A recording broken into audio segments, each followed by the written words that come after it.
Karibuni sana wapendwa watazamaji wetu popote mnapofuatilia kipindi hiki.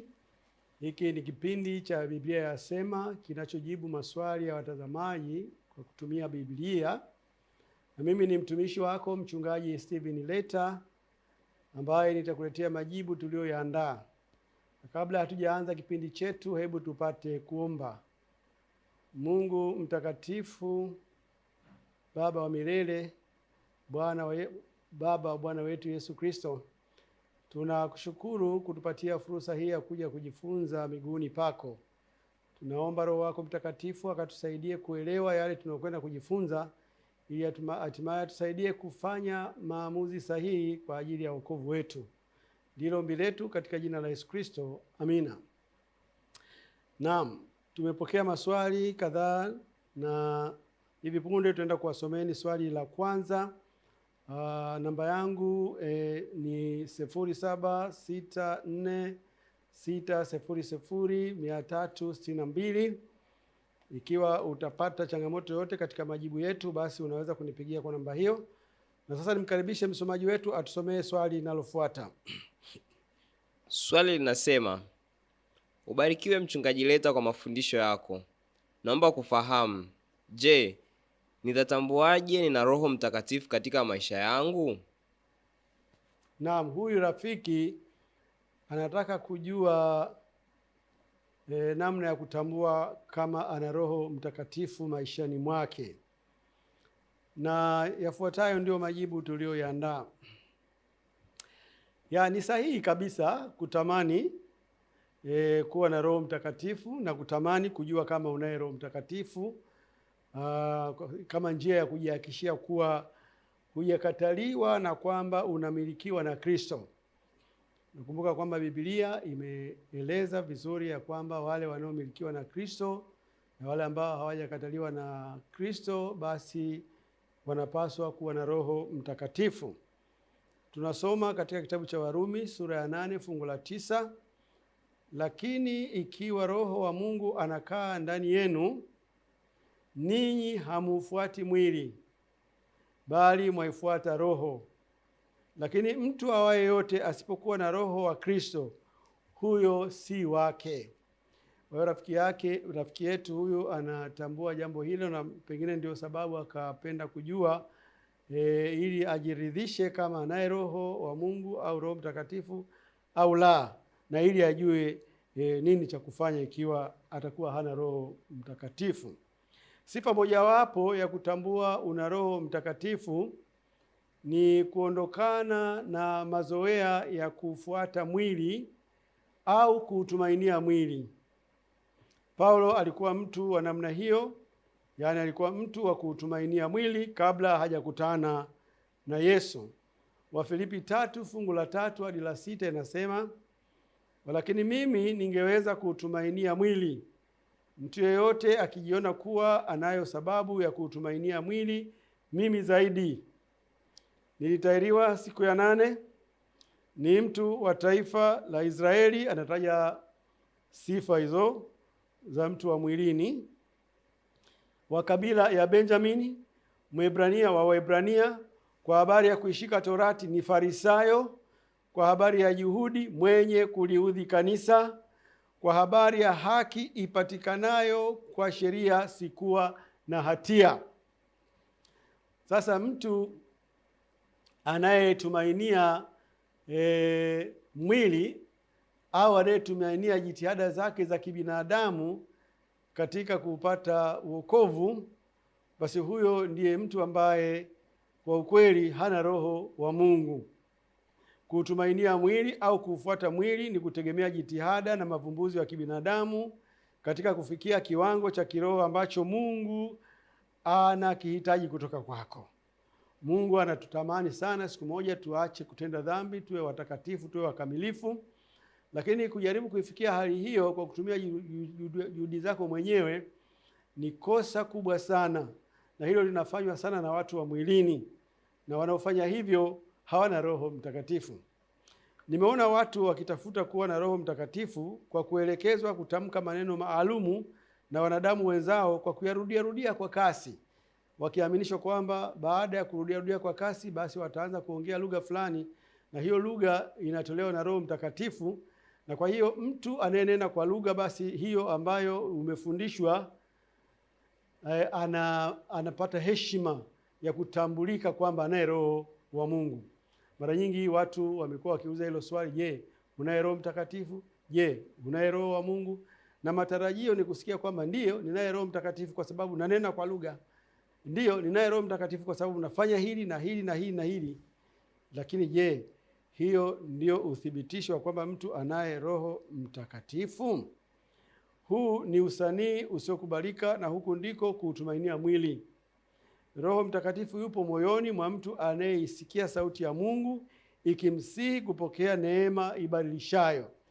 Yaani, kwa kadri unavyoweza kuisikia sauti ya Mungu ikikuambia kwamba kuna jambo halijakaa vizuri, hebu mpokee Yesu, hebu sikiliza sauti ya Mungu, hebu kubali maonyo, kubali kutubu, kubali kuungama, na halafu kaisikia sauti fulani inayokunyenyekeza na kuwa tayari kubadilika, basi hiyo ni dalili ya kwamba wewe unaye Roho Mtakatifu. Roho Mtakatifu anamfanya mtu kuwa mnyenyekevu, mtii, hamfanyi mtu kuwa jeuri. Nimekutana na watu wengi sana ambao unawaambia kwamba, mpendwa, jambo hili limeandikwa ndani ya Biblia, inakuwaje wewe hulifanyi kama lilivyoelekezwa? Anasema Roho wa Mungu hajanishuhudia. Akushuhudie mara ngapi? Roho Mtakatifu anakushuhudia pale neno linapokuwa limetoka kwenye maandiko matakatifu. Hata kama lina maumivu, yule mwenye Roho wa Mungu huyapokea hayo maumivu na kushughulika nayo. Na namna nzuri ya kushughulika na maumivu yaletwayo na hisia zinazochoma dhamira, basi ni kunyenyekea na kukubali kutubu, na hiyo ni dalili ya kuwa na Roho Mtakatifu. Luka 24 fungu la 32 naambia, inasoma, wakaambiana, je, mioyo yetu haikuwaka ndani yetu hapo alipokuwa akisema nasi njiani na kutufunulia maandiko? Yaani, maandiko yanapofunuliwa kama tunavyofanya katika kipindi hiki, ukasikia moyo wako unawaka. Na kuwaka kwa moyo maana yake nini? Dhamira yako inasutwa. Unahisi kabisa kwamba wewe una hatia. Hiyo hali ya kusutwa dhamira, hiyo hali ya kujisikia kwamba una hatia ni dalili ya kuwa na Roho Mtakatifu. Wasio na Roho Mtakatifu, ambayo wamemfungia nje, ambayo wamemtupilia nje, wanaendelea kufanya makosa bila kujisikia hatia. Kwa hiyo ikiwa wewe unajisikia hatia unapofanya makosa, hiyo ni habari njema kwamba unayo Roho Mtakatifu. Katika hali hiyo, kila mtu anayo haki ya kuwa na Roho Mtakatifu wa kutuongoza, ingawa katika viwango tofauti tofauti.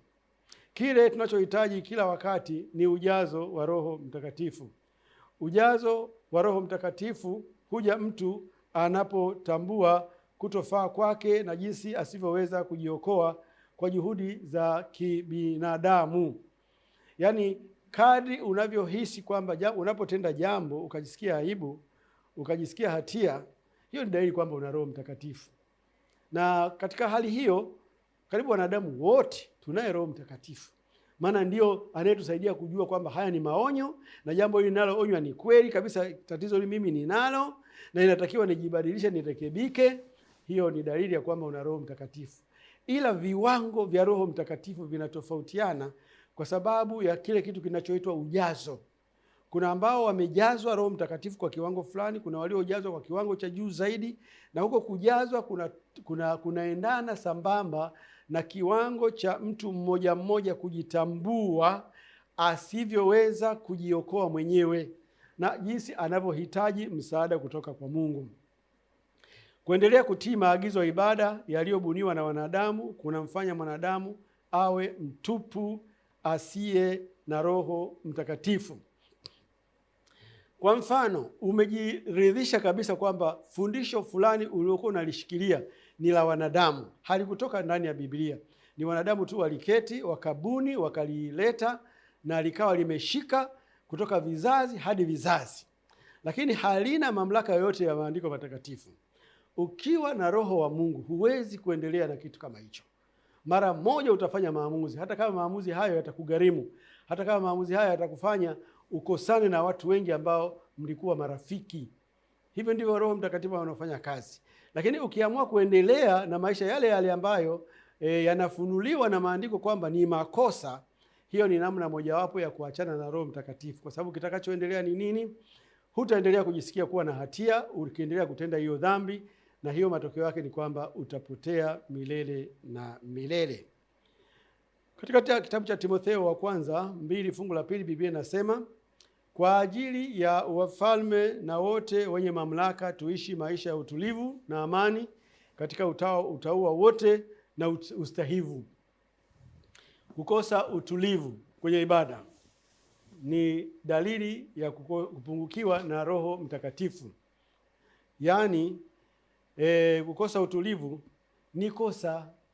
Katika kitabu cha Wakorintho wa kwanza 14:33 Biblia inasema, kwa maana Mungu si Mungu wa machafuko bali ni wa amani, vile vile kama ilivyo katika makanisa yote watakatifu. Unapokuwa kwenye ibada katika makanisa au nyumba za ibada, panatakiwa kuwa na mahali patulivu, kwa sababu Roho Mtakatifu anaishi mahali penye utulivu. Lakini ukiona kwamba wewe ibada zako mahali unapofanyia panakuwa na namna fulani ya vurugu, na vurugu si lazima watu wapigane, vurugu si lazima watu washikane mapanga.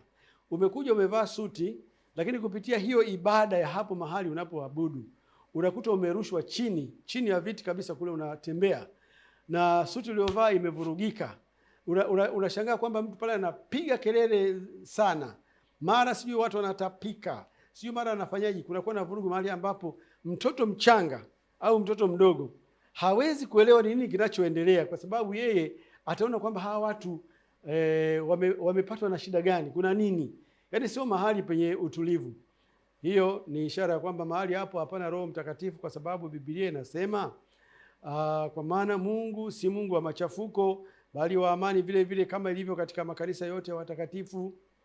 Kwa hiyo hebu jipime, mahali unapofanyia ibada pana utulivu unaomkaribisha Roho Mtakatifu kuwepo, au kuna vurugu ambayo inamfanya Roho Mtakatifu asipendelee kukaa katikati yake. Kwa hiyo dalili ya kwamba una Roho Mtakatifu, wewe unaye Roho Mtakatifu kwa sababu unauliza maswali, maana unahisi kwamba mambo hayakaa vizuri upande wako, hiyo ni dalili ya kwamba una Roho Mtakatifu. Lakini kiwango cha Roho Mtakatifu au ujazo wa Roho Mtakatifu utategemeana na jinsi vile unavyofunuliwa kwamba upo kwenye makosa, unavyopokea na unavyotubu na unavyokubali kubadilika. Tuangalie swali lingine linalofuata. Swali linasema, mtu yeyote asiwahukumu kwa habari ya Sabato. Mbona ninyi wa Sabato mnahukumu watu kwamba hawaitunzi Sabato? Naam, hili swali lake limekuwa likiulizwa na watu wengi, ya kwamba wa Sabato wanawahukumu watu wasiotunza Sabato, wakati ambapo Biblia imekataza kuwahukumu watu kwa ajili ya Sabato. Huenda wewe uliyeuliza swali ulikuwa unauliza kuhusu fungu hili la Wakolosai 2 fungu la 16 hadi 17. Nitalisoma kwanza, alafu baadaye nitajibu swali lako. Basi mtu asiwahukumu ninyi katika vyakula au vinywaji au kwa sababu ya sikukuu au kwa mwandamo wa mwezi au Sabato. Mambo hayo ni kivuli cha mambo yajayo, bali mwili ni wa Kristo. Kweli kabisa, Biblia hapa imetaja kwamba mtu asiwahukumu kwa ajili ya Sabato. Yaani asitokee mtu wa kuambia wengine wanakosea kwa sababu ya Sabato.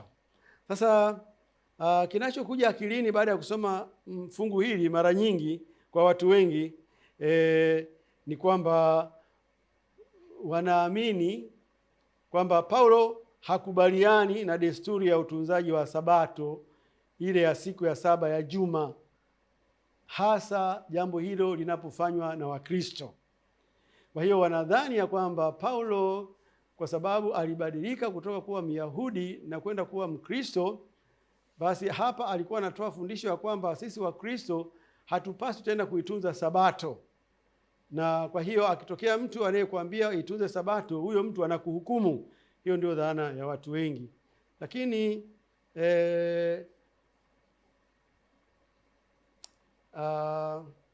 wale wasiopenda kutunza Sabato, nilichogundua mimi, wale wasiopenda kutunza Sabato wanaamini kwamba fungu hilo linatetea hoja yao ya kutotunza Sabato. Yaani baada ya kutafuta kwa bidii wapate mafungu yanayohalalisha utunzaji wa Jumapili kuwa ndio siku ya ibada kwa Wakristo, baada ya kulikosa hilo fungu, wanadhani kwamba hili fungu hili linaweza kutumika kutetea msimamo wao, ya kwamba Paulo anawaunga mkono wanapoacha kutunza Sabato na kwenda kushika siku nyingine ya kwanza ya juma kama siku ya ibada. Sasa ukweli wa mambo ni huu: Paulo haungi mkono jaribio la kuifanya Jumapili kuwa siku ya kuabudu Mwenyezi Mungu badala ya siku ya Sabato, na wala Paulo haungani mkono na wale wanaoishambulia Sabato ya siku ya saba ya juma kuwa ndio siku ya ibada inayowapasa kuabudu wanadamu wote wakiwepo na Wakristo. Paulo hayuko huko. Paulo mwenyewe alikuwa mtunzaji wa Sabato katika kipindi chote cha utumishi wake kama mhudumu wa Injili. Matendo 17 fungu la 2 hadi la 3 linathibitisha jambo hilo. Na Paulo kama ilivyokuwa desturi yake akaingia mle walimo, akahojiana nao kwa maneno ya maandiko matakatifu, akahojiana nao kwa maneno ya maandiko Sabato 3, akiyafunua na kuwaeleza ya kwamba ilimpasa Kristo kuteswa na kufufuka katika wafu, na kwamba Yesu huyo ninayowapasha ninyi habari zake ndiye Kristo. Yaani Paulo alikuwa anakutana na Wakristo kabisa, anawafundisha juu ya Kristo, anawafundisha juu ya kufufuka kwake Kristo, na anafanya hivyo katika siku ya ibada ya Sabato, yani Jumamosi, siku ya saba ya juma. Kwa hiyo Paulo ambaye alikuwa anaendelea kuitunza Sabato asingeweza kuwageukia watu na kuambia kwamba mtu asiwahukumu kwa ajili ya Sabato. Hapa kuna namna ambavyo yamepotoshwa maandiko. Tahadhari ile ile aliyotoa Petro kwamba unaposoma maandiko ya Paulo unatakiwa uwe na tahadhari. Hapa Paulo alikuwa anakusudia kitu kingine. Paulo alikuwa na desturi kama ya Yesu katika utunzaji wa Sabato.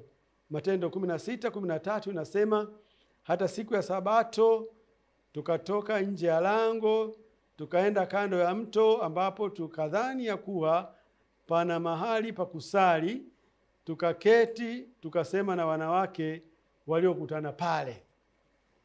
Aliendelea kutunza Sabato, aliendelea kusali Sabato. Akienda mji huu anakutana na waumini, anasali Sabato. Akienda mji huu, hata kama hakuna nyumba ya ibada, wanakutanika tu mahali fulani panapofaa kuabudu, wanasali. Ilikuwa siku ya Sabato. Paulo alikuwa anafanya ibada zake siku za Sabato, na aliendelea kuwahimiza watu kutunza Sabato kwa kuwaeleza faida ipatikanayo kwa kutunza Sabato. Waebrania 4 fungu la 9, Biblia inasema, basi imesalia raha ya Sabato kwa watu wa Mungu. Kitabu cha Waebrania kinadhaniwa kwamba kimeandikwa na Paulo.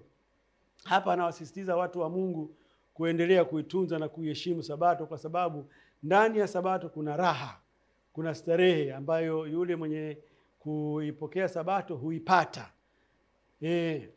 Sasa kama ukweli ni huo, ilikuwaje katika Wakolosai Paulo anaonyesha kutotambua madai ya Sabato? Jibu: Paulo alikuwa anajibu hoja za baadhi ya Wayahudi waliokuwa hawatambui ukomo wa maagizo ya Torati yaliyoishia msalabani. Adui namba moja wa kanisa la Wakristo alikuwa ni Wayahudi. Lakini habari njema ni kwamba kanisa la Kristo kadri lilivyokuwa linaendelea, Wayahudi walikuwa wanaongoka kutoka katika dini ya Kiyahudi na kuingia kwenye dini ya Kikristo, na wakakutana na mafundisho ya dini ya Kikristo ambayo yanaenda kinyume sana na mafundisho ya Kiyahudi ambayo yalikuwa bado yanashikilia Torati. Mfano, katika kitabu cha Matendo 15 fungu la 1 tunasoma, wakashuka watu waliotoka Uyahudi wakawafundisha wale ndugu ya kwamba msipotahiriwa kama desturi ya Musa hamwezi kuokoka. Hao ndio Wayahudi walioongokea kwenye Ukristo walivyolisumbua kanisa la Kikristo. Walitaka kanisa la Kikristo liendelee kushikilia mafundisho ya Torati ambayo kimsingi yalikuwa yameishia pale msalabani. Na Paulo alipata mafunuo hayo ya kwamba jambo hili limeishia msalabani, jambo hili limeishia msalabani. Kutahiriwa kulikuwa kumeishia msalabani, lakini hawa wanaume wanaojiunga na kanisa la Kristo wakataka waumini wote waendelee kutahiriwa. Paulo alihitimisha mjadala huo kwa maelezo kuwa kutahiriwa ilikuwa kivuli cha kafara ya Yesu pale msalabani. Katika Wagalatia 6 fungu la 12 Paulo anasema, wote watakao kuonekana ni wazuri kwa mambo ya mwili ndio wanaowashurutisha kutahiriwa, makusudi wasiudhiwe kwa ajili ya msalaba wa Kristo. Hilo tu. Yaani akaonyesha kwamba kutahiriwa kuliishia msalabani. Unajua, kutahiriwa kulikuwa namna fulani ya kuudhibiti mwili usisumbue hii nafsi. Tohara ilikuwa ni alama ya kufanya huu mwili uzaliwe mara ya pili, huu mwili uchukue asili mpya. Na kitendo hicho cha maumivu cha kutahiriwa ndicho kilichomtokea Yesu pale msalabani. Yeye alitoa maisha yake, si kutahiriwa tu peke yake, alitoa maisha yake kama kafara. Na kwa kitendo kile huduma ya tohara ikawa imefikia ukomo. Sasa watu wote wanaomwamini Kristo wanahesabiwa kama waliotahiriwa tayari, waliozaliwa mara ya pili. Kwa hiyo kwa swala hilo la kutahiriwa wakawa wamelielewa hivyo. Sasa tuje kwenye maagizo, tuje kwenye sabato hii ya Wakolosai. Maagizo ambayo Paulo katika Wakolosai anadai yaliishia msalabani ni pamoja na kuadhimisha sikukuu za miandamo ya mwezi na sabato za tarehe. Pale katika ile fungu la Wakolosai, zingatia neno lilosema kwamba haya yalikuwa kivuli cha mambo yajayo. Mambo yaliyoorodheshwa pale ambayo yalikuwa kivuli cha mambo yajayo yametajwa mengi tu, lakini mojawapo ni miandamo ya mwezi. Hiyo ilikuwa ni kivuli cha mambo yajayo na kwa hiyo iliishia msalabani. Lakini kingine kilichotajwa pale ni sabato za tarehe. Nitazifafanua vizuri hizo sabato za tarehe. Hizo zilikuwa ni kivuli cha mambo yajayo na zilikomea pale msalabani. Wala Paulo kwa hoja hiyo ya kwenye Wakolosai alikuwa hakusudii kuiondoa au kuiharamisha sabato ya kila juma iliyotunzwa na Yesu, iliyotunzwa na Wayahudi wote, iliyoanzishwa na Mungu katika juma la kwanza la uumbaji. Wala hakuwa na maana hiyo. Hiyo sabato inayokuja kila baada ya siku 6, hiyo ilibaki hivyo hivyo, na wala Paulo hakuwa na kusudi la kuiharamisha au kuifuta. Paulo hapa anaziharamisha sabato zile za tarehe zinazopatikana sura ya 23 ya kitabu cha Walawi. Nitakwenda kuzisoma. Walawi 23 fungu la 24 hadi 28. Nena na wana wa Israeli uambie, mwezi wa 7 siku ya kwanza ya mwezi, yani tarehe 1 mwezi wa 7, kutakuwa kustarehe kabisa kwenu, ni kumbusho wa kuzipiga baragumu, ni kusanyiko takatifu, msifanye kazi yoyote ya utumishi, nanyi mtasongeza sadaka kwa Bwana kwa njia ya moto. Kisha Bwana akanena na Musa na kumwambia, lakini siku ya 10 ya mwezi huo wa 7.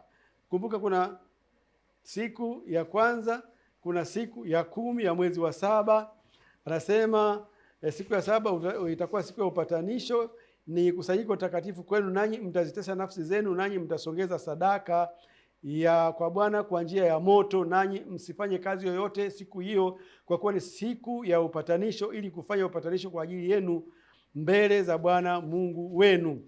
Sabato hizo zilizotajwa hapo zilikuwa zikiendana na tarehe maalumu.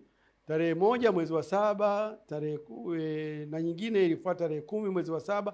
Zilikuwa kivuli cha mambo yajayo na zilishia pale msalabani na wala haziendelei tena.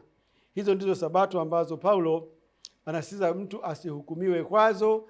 Na leo hii habari njema ni kwamba hakuna sabato ya siku ya kwanza ya mwezi wa 7, wala hakuna sabato ya siku ya 10 ya mwezi wa 7 kama kwa kuwa nini? Hizo sabato ziliishia pale msalabani. Na kwa hiyo tunapomwambia mtu aitunze sabato ya siku ya 7 ya juma, asije akadhani ya kwamba tunamhukumu, kwa sababu hiyo sabato ya siku ya saba ya juma inaendelea. Paulo aliishika, Yesu mwenyewe aliishika, na Paulo amesema imesalia raha ya sabato kwa watu wa Mungu. Sabato zilizoharamishwa ni zile za tarehe tu. Tunashukuru sana kwa ajili ya swali hilo. Sasa tunaenda kwa mapumziko kidogo, na baada ya mapumziko hayo tutarejea kuangalia swali linalofuata.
Karibuni tena. Baada ya mapumziko mafupi tumerejea ili kuangalia maswali mengine tuliyoletewa, na hapa tunaenda kusoma swali linalofuata. Karibu msomaji.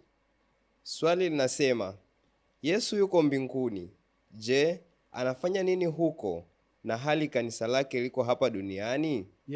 Huyu ndugu anataka kujua kwamba Yesu yuko mbinguni na kanisa lake liko hapa duniani.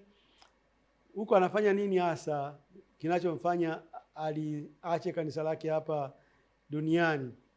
Majibu. Ni kweli Yesu yuko mbinguni ambako ameenda kutuandalia makao. Yohana 14 fungu la 2 nasema, nyumbani mwa Baba yangu mna makao mengi, kama sivyo ningaliwaambia, maana naenda kuandalia mahali. Yesu anatuandalia makao kwa njia ya kutuombea na hivyo kukamilisha mchakato wa wokovu kwa ajili yetu. Alipokuwa hapa duniani aliishi maisha yasiyo na dhambi. Ilikuwa sehemu ya kututafutia wokovu, maana ilimpasa mtu mmoja mwenye asili ya ubinadamu aishi maisha yenye majaribu yote ya dhambi ambayo mwanadamu ameshindwa, na ayashinde hayo majaribu kwa kutegemea msaada wa Mungu. Yesu alifanya hivyo na alishinda, na palitakiwa mtu mmoja ambaye ni mkamilifu, hajawahi kutenda dhambi, atoe maisha yake kuwa fidia ya maisha ya wanadamu wote ambao walikuwa wameadhibiwa adhabu ya moto wa milele. Na Yesu akatoa maisha yake pale msalabani akiwa hana hatia yoyote, na kwa kupigwa kwake sisi tukawa tumepona. Kwa hiyo akawa amekamilisha hiyo awamu ya kwanza, lakini awamu inayofuata baada ya hapo ilikuwa ni kwenda mbinguni akiwa kama kuhani mkuu, akatuombee kwa Baba. Nafsi ya Baba yuko kule juu mbinguni kwenye hekalu la mbinguni, ili aendelee kutuombea pale tunapoendelea kuimarishwa na kukamilishwa na Roho Mtakatifu kwa njia ya kubadilishwa tabia. Na hiyo ndio kazi ambayo Yesu anafanya kule mbinguni, anatuombea.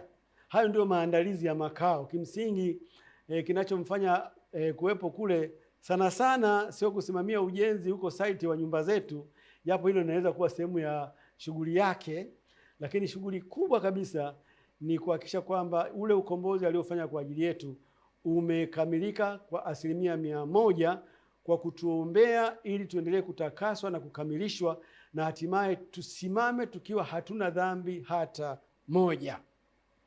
Tangu alipopaa mbinguni alienda moja kwa moja kwenye hekalu la mbinguni mbele ya kiti cha enzi cha Mungu anakotuombea kama kuhani wetu mkuu.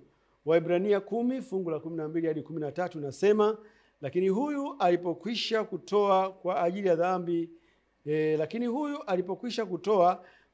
ya dhambi dhabihu moja idumuyo hata milele, aliketi mkono wa kuume wa Mungu, tangu hapo akingojea hata adui zake wawekwe kuwa chini ya miguu yake. Kwa hiyo amepaa kule mbinguni, ameketi mkono wa Mungu katika kile kiti cha enzi, akiwa anatuombea. Atakapokamilisha kazi hiyo, atakuwa amepata orodha ya wale waliokubali kafara yake, na atakuja kuwalipa kile wanachostahili, ambacho ni uzima wa milele. Katika kitabu cha Ufunuo sura ya 22 fungu la 12, Biblia inasema, tazama naja upesi, na ujira wangu u pamoja nami, kumlipa kila mtu kama kazi yake ilivyo. Atakapokuwa amekamilisha hiyo kazi ya kutuombea, patakuwa pamepatikana orodha kamili ya wale ambao wamekamilisha awamu zote za mchakato wa ukombozi, awamu ya Yesu Kristo na awamu ya Roho Mtakatifu na awamu ya kuhani mkuu pale kwenye hekalu la mbinguni, na wamekidhi vigezo vyote, na sasa anakuja kuwapatia zawadi. Kwa hiyo Yesu anakuja, hajalitelekeza kanisa, lakini kuna kitu anachokifanya cha muhimu sana kwa ajili ya kanisa lake hapa duniani. Katika Danieli 7 sura ya 13, Danieli sura ya 7 fungu la 13 hadi 14 tunasoma, nikaona katika njozi za usiku, na tazama, mmoja aliye mfano wa mwanadamu akaja pamoja na mawingu juu ya mbingu, akamkaribia huyo mzee wa siku, wakamleta karibu naye. Mto kama wa moto ukatoka ukapita mbele zake, maelfu wakamtumikia, na 10,000 mara 10,000 wakasimama mbele zake. Hukumu ikawekwa na vitabu vikafunuliwa. Hapa Danieli anamwonyesha Yesu mfano wa mwanadamu akimkaribia mzee wa siku, ambaye tafsiri yake ni nafsi ya Baba, na malaika wakileta vitabu vilivyojaa kumbukumbu ya matendo ya wanadamu, kubaini wale waliotubia matendo yao mabaya, na hivyo kustahili kuwemo kwenye orodha ya watakaookolewa. Hukumu hii inaendelea hivi sasa huko mbinguni, pale pale kwenye huduma ya uombezi inakoendelea, ikianzia na wale waliompokea Yesu, na itaendelea hadi kuwafikia waliolala katika imani, na kuendelea na wale walio hai waishio duniani. Hatujajua kwamba sasa hivi hukumu hiyo imeingia kwa walio hai wanaoishi duniani, au bado inatembea kwa wale waliolala katika Kristo, ambao walishalala mavumbini. Katika kitabu cha Petro wa kwanza 4 fungu la 17, Biblia inasema, kwa maana wakati umefika wa hukumu kuanza katika nyumba ya Mungu, na ikianza kwetu sisi, mwisho wao wasioitii injili ya Mungu itakuwaje? Kwa hiyo kuna kazi Yesu anayoifanya kule mbinguni sasa hivi ya kuchambua, yaani ni kama anapitia, kama vile daftari ya wapiga kura. Tumezoea kusikia kwamba inapitiwa ili kujiridhisha wanaostahili kubaki kwenye daftari na wasiobaki, au hata wakati fulani kuna kuwepo na ajenda ya kuangalia washiriki wanaostahili kubaki katika vitabu vya kanisa na wale ambao kiukweli wamepoteza sifa za kubaki kuwa washiriki. Hiyo ndio mchakato unaoendelea sasa hivi kule mbinguni. Wale wote wanaojitambulisha kama Wakristo, majina yao yanapitiwa ili kuona, je, walifanya yale ambayo yalitarajiwa kufanywa na wale walio Wakristo? Na mchakato huo utakapokamilika, na Yesu akiwa amepata orodha kamili ya waliokidhi vigezo, atakuja kuwapatia zawadi, na zawadi hiyo sio nyingine isipokuwa ni uzima wa milele. Yesu mwenyewe katika awamu hii ya hukumu anasimama kama mtetezi wetu, na shetani anasimama kama mshitaki wetu. Yuko huko anatoa ushahidi. Ufunuo 12 fungu la 10 nasema, nikasikia sauti kuu mbinguni ikisema, sasa kumekuwako wokovu na nguvu na ufalme wa Mungu wetu na mamlaka ya Kristo wake, kwa maana ametupwa chini mshitaki wa ndugu zetu, yeye awashitakie mbele za Mungu wetu mchana na usiku. Usiogope wakati shetani akipeleka mashtaka ya mambo ambayo amekushawishi kuyasema au kuyatenda au kuyawaza, na yakawa yameandikwa kwa uaminifu na malaika wa mbinguni. Jina hilo litakaposoma kule mbinguni, kama ulitubia dhambi hiyo, kama ulimtafuta Yesu ukaungama dhambi hiyo, Yesu atasimama kama mtetezi na kusema mbele ya hakimu kwamba ni hakika kwamba madai ya shetani ni ya kweli. Huyo mtu alitenda hayo, japo kiukweli yeye shetani mwenyewe ndiye aliyemshawishi huyo mtu kufanya hayo makosa, lakini habari njema ni hii, huyo mtu alikuja kuniona, na mimi kwa sababu nilikufa kwa ajili yake pale msalabani, na kwa sababu damu yangu ni kwa ajili ya ondoleo la wenye dhambi, nimekubali kutumia hiyo damu kumsafisha huyo mtu. Na kwa hiyo kwenye kumbukumbu za hapa mbinguni anaonekana kana kwamba hajawahi kutenda dhambi yoyote. Naomba ahesabiwe miongoni mwa wale watakaourithi uzima wa milele. Kwa hiyo shetani anakuwa ameaibika na mashtaki yake yanaonekana hayana mashiko. Kwa hiyo habari njema ni kwamba tunaye mtetezi kule kwenye mahakama ya mbinguni ambaye ni Yesu, na hiyo ndio kazi ya maana anayoifanya sasa hivi kule mbinguni, akiwatetea wale waliomchagua yeye kuwa Bwana na Mwokozi wa maisha yao. Kristo kwenye mahakama hiyo, Yesu atasimama kuwatetea na kuwahesabia haki wale ambao majina yao yataitwa pale na kuonekana kwamba wana dhambi. Katika kitabu cha Zekaria 3 fungu la 1 hadi la 5 tunasoma, kisha akanionyesha Yoshua kuhani mkuu amesimama mbele ya malaika wa Bwana, na shetani amesimama mkono wake wa kuume ili kushindana naye. Unaona, ndio kazi yake ya kushitaki anayoifanya. Bwana akamwambia shetani, Bwana na akukemee ewe shetani. Naam, Bwana aliyechagua Yerusalemu na akukemee. Je, hiki si kinga kilichotolewa motoni? Basi Yoshua alikuwa amevaa nguo chafu sana, naye alikuwa akisimama mbele ya malaika.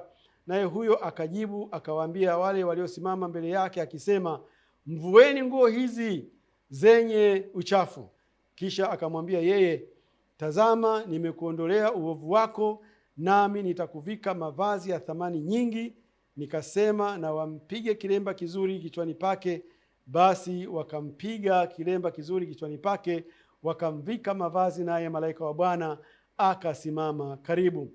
Kwa hiyo mahakama hiyo inayoendelea kule mbinguni itaamua hatima ya shetani pia, lakini itaamua pia hatima ya wale ambao shetani walikuwa wanamshabikia shetani, na wale waliokuwa wakimsaidia shetani kuimarisha utawala wake mwovu hapa duniani. Kitabu cha Ufunuo sura ya 7 fungu la 26 nasema, lakini hukumu itawekwa, nao watamwondolea mamlaka yake, kuipoteza na kuiangamiza hata milele. Ziko mamlaka hapa duniani ziko chini ya utawala wa shetani. Freemason ni mamlaka iliyo chini ya utawala wa shetani, lakini ziko mamlaka zingine zinaonekana kama za kidini, tena zingine za mamlaka ya kidini ya Kikristo, lakini ziko chini ya mamlaka yake, yaani zinatekeleza ajenda yake, zinatekeleza mkakati wake. Hizo nazo katika dakika hiyo ya mwisho zitaondolewa mamlaka yake na zitapewa adhabu inayofanana na uovu walioutenda. Kwa hiyo ipo hukumu mbinguni itakayoamua hatima ya wale wote waliofanya hujuma dhidi ya mpango wa wokovu. Kazi hiyo ya hukumu inakaribia kumalizika. Pale kazi hiyo itakapokoma, utakuwa umefikia mwisho wa mlango wa rehema na mambo fulani yatatokea. Katika kitabu cha Ufunuo sura 22 fungu la 11 Biblia inasema wakati huo utakapofika, Yesu atatoka na kutamka maneno yafuatayo: mwenye kudhulumu na azidi kudhulumu, na mwenye uchafu na azidi kuwa mchafu, na mwenye haki na azidi kufanya haki, na mtakatifu na azidi kutakaswa. Yesu anatamani sana watu wote waokolewe. Singependa mtu yote apotee.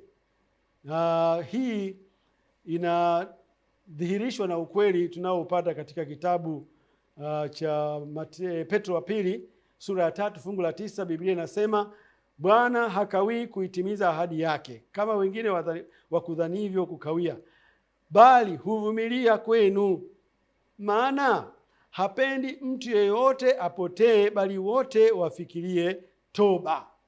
Unapoona Yesu amekawia kurudi, ni kwa sababu hiyo. Anatamani wewe ufanye mabadiliko, ufanye maamuzi, utubu, umkimbilie Yesu. Achana na hila za yule mwovu shetani. Achana kung'ang'ana na mipango miovu ambayo lengo lake ni kuhujumu mpango wa wokovu.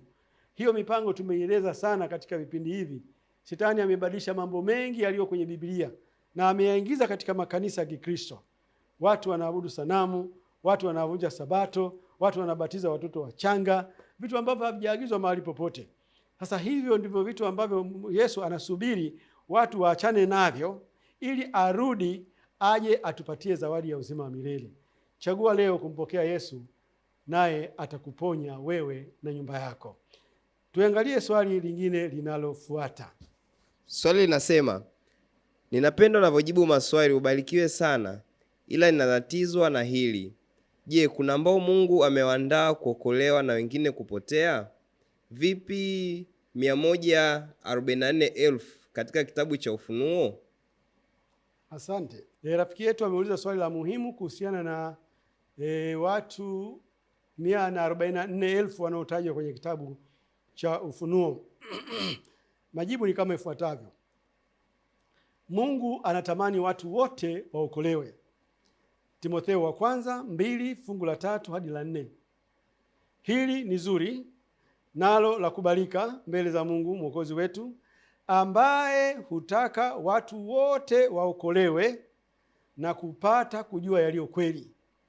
Kwa hiyo Mungu anataka watu wote waokolewe, sio 144,000 tu, watu wote waokolewe. Wale watakaopotea ni kwa sababu walichagua kupotea, na haitakuwa imetokana na chaguo la Mungu. Mungu ametoa uhuru na wameutumia huo uhuru kupotea, na hiyo haitakuwa lawama kwa Mungu. Lakini Mungu mwenyewe kimsingi anataka watu waweze kuokolewa. Katika kitabu cha Ezekiel 33 fungu la 11, Biblia inasema, waambie, kama mimi niishivyo, asema Bwana Mungu, sikufurahii kufa kwake mtu mwovu, bali agairi mtu mwovu na kuiacha njia yake mbaya akaishi. Gairini, gairini, mkaache njia zenu mbaya. Mbona mnataka kufa, enyi nyumba ya Israeli? Yaani Mungu hana furaha yote. Yaani hakuna faida atakayopata Mungu wanadamu watakapopotea wakaenda kuunguzwa kwenye moto wa milele. Mungu hatapata faida yoyote.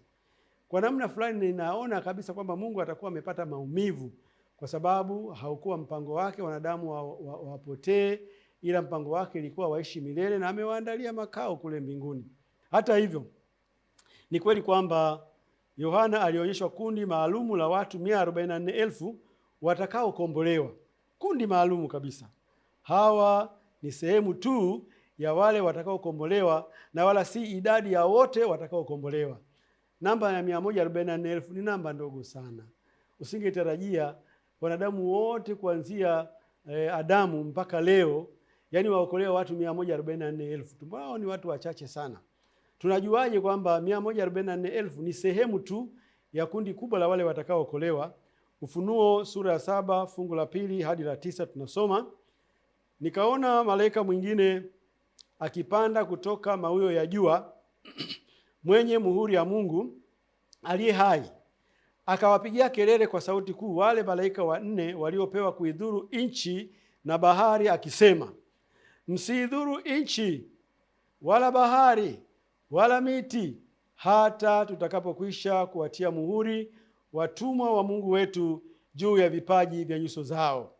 Nikasikia hesabu yao waliotiwa muhuri katika kila kabila ya Waisraeli, watu 144,000.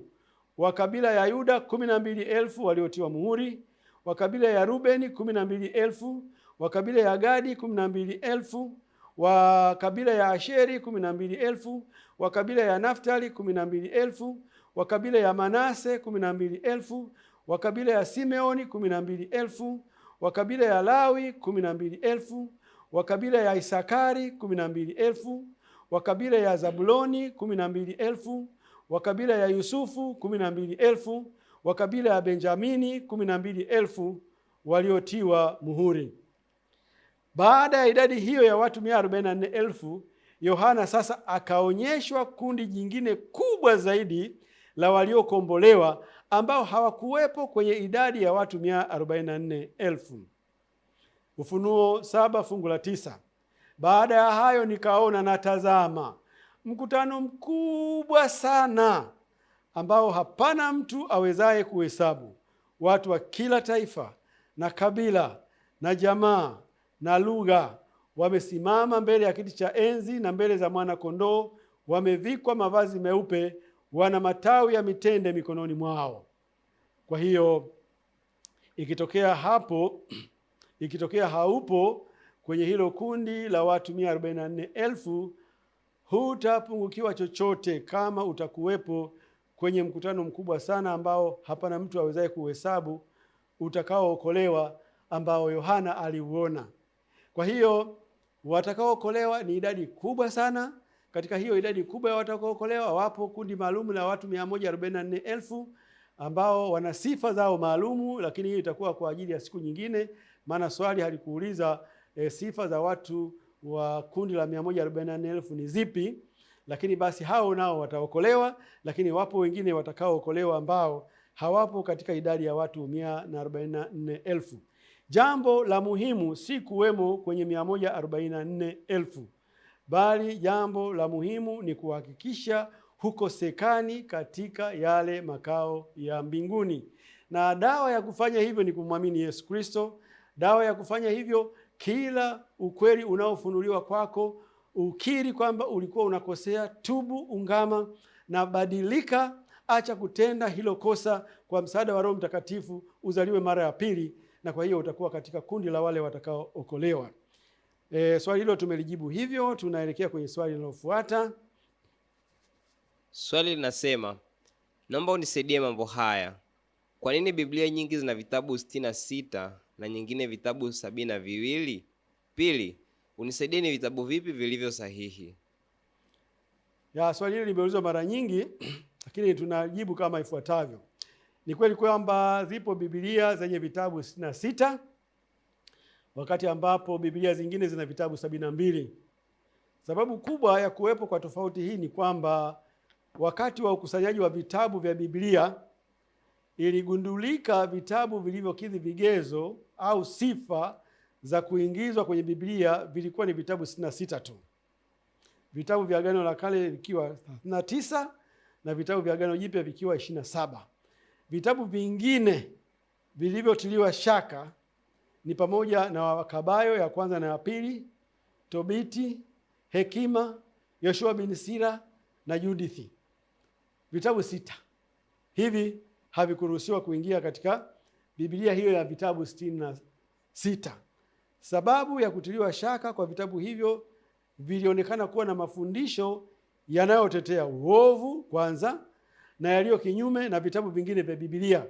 Kumbuka katika vipindi hivi tumesema kwamba Biblia haijipingi. Kwa hiyo manabii hawezi kupingana na manabii wenzao. Kwenye hivi vitabu kulikuwa na hiyo shida. Mfano mojawapo ya vitabu hivyo vinatetea ibada ya sanamu. Vitabu hivyo vinatetea mitara, yani mtu kuoa wake wengi. Vitabu hivyo, baadhi ya vitabu hivyo vinatetea unywaji wa pombe na kadhalika na kadhalika. Kwa hiyo kutokana na hali hiyo, jopo lililopewa jukumu la kukusanya vitabu vitakavyoorodheshwa kwenye Biblia lilijiridhisha kuwa vitabu hivyo vyaweza kutumika kama vya kihistoria au vitabu vya historia, lakini havifai kwa mafundisho ya kiroho, maana havina uvuvio. Kumbuka ya kwamba katika Petro wa pili 1 fungu la 21 hadi 20 tunasoma, mkijua neno hili kwanza, ya kwamba hakuna unabii katika maandiko upatao kufasiriwa kama apendavyo mtu fulani tu, maana unabii haukuletwa popote kwa mapenzi ya mwanadamu, bali wanadamu walinena yaliyotoka kwa Mungu wakiongozwa na Roho Mtakatifu. Sasa dalili ya kutambua kwamba uandishi huu umeongozwa na Roho Mtakatifu ndio hizo, ya kwamba kuna kweli ambazo hazipingani na kweli zingine zilizotangulia. Kwa hiyo vitabu hivyo 6 vikaonekana vimeshindwa kukidhi vigezo na vikaachwa. Lakini sasa wanadamu wanao uhuru. Wale wanadamu wengine walipoona vile vitabu vilivyoachwa wakasema hapana, hivi navyo bado vinafaa, wakavijumulisha na vile 66, wakatoa matoleo ya Biblia yenye vitabu 72 vikiwepo na vile ambavyo vilikataliwa. Kwa hiyo kuwa na Biblia yenye vitabu 66 na yenye vitabu 72, sababu yake kubwa ni hiyo. Hebu tuangalie swali lingine linalofuata. Kitabu cha Ibrania kimeandikwa na nani? Wengine wanasema Paulo, wengine wanasema mwandishi hajulikani. Je, ukweli ni upi? Huyu anataka kujua mwandishi wa kitabu cha Waebrania. Ni kweli kama ulivyosema, wanazuoni wa Biblia bado wanatofautiana juu ya nani hasa mwandishi wa kitabu cha Waebrania. Wapo wanaosema ni Paulo na wana ushahidi mwingi wanaojaribu kuleta pale kwamba huyu atakuwa ni Paulo, kwa sababu kwa bahati mbaya hakujieleza huyo mwandishi pale mwanzo wa kitabu kama ilivyo kawaida kwenye vitabu vingine. Lakini wapo wanaosema kwamba hapana, sio Paulo, isipokuwa mwandishi mwenyewe hajulikani ni nani. Na hata hivyo, uelekeo mkubwa ni kwamba kitabu cha Waebrania kiliandikwa na Paulo, kwa sababu nyingi tu ambazo zimetajwa na hao wanazuoni wanaokubali kwamba Paulo ndio mwandishi wa kitabu hicho cha Waebrania. Kwa hiyo huo ndio mtazamo wangu, ya kwamba kitabu cha Waebrania kimeandikwa na Paulo, lakini kama kitakuwa kimeandikwa na mwandishi mwingine, bado hiyo haizuii mimi kupata wokovu kupitia ule ujumbe ulioandikwa ndani ya hicho kitabu. Kichukue hicho kitabu, kisome, kinaeleza vizuri sana juu ya huduma ya Yesu ya ukuhani. Sababu Paulo alipewa jukumu la kuelezea mpango wa wokovu. Ameelezea vizuri sana katika kitabu cha Wagalatia, katika kitabu cha Warumi na karibu vitabu vyake vyote vingine. Amekuwa akitembea akielezea mpango wa wokovu. Na katika hivyo vitabu vingine vingi ameelezea awamu za Yesu za mpango wa wokovu. Yesu amepitia katika awamu kadhaa kwenye huu mpango wa wokovu wa kutukomboa sisi wanadamu. La kwanza ni kufanyika mwanadamu, akaishi maisha yake katika hali ya ukamilifu kabisa bila kutenda dhambi yoyote, akitii amri 10 kama inavyotakiwa sisi wanadamu tuzitii, na akawa mkamilifu. Na alipomaliza hatua hiyo ya kwanza, na yeye mwenyewe aliwahi kusema kwamba ni nani anayenishuhudia kwamba mimi ni mwenye dhambi? Na Biblia imeandika kwamba yeye hakutenda dhambi, alijaribiwa sawasawa na sisi katika kila jambo na hakutenda dhambi. Paulo amejaribu kuelezea mengi juu ya maisha ya Yesu yalivyokuwa makamilifu. Lakini Paulo ameelezea kafara ya Yesu pale msalabani, ya kwamba huyu ndiye mwana kondoo wa Mungu azichukuaye dhambi za ulimwengu. Yeye ambaye hakutenda dhambi alizitoa dhambi za wanadamu wote, akajitwisha, na kwa kupigwa kwake pale msalabani sisi tukawa tumepona, kwa sababu adhabu iliyokuwa ituelekee sisi ikamwelekea yeye, na kwa kumwamini yeye sisi tunahesabiwa haki. Na kuhesabiwa haki maana yake ni kwamba ule utii wa Kristo unawekwa kwenye akaunti yetu. Kama ambavyo yeye alionekana kwamba ni mkamilifu, ni mtii ambaye alitii amri zote, na sisi tunahesabiwa hivyo hivyo.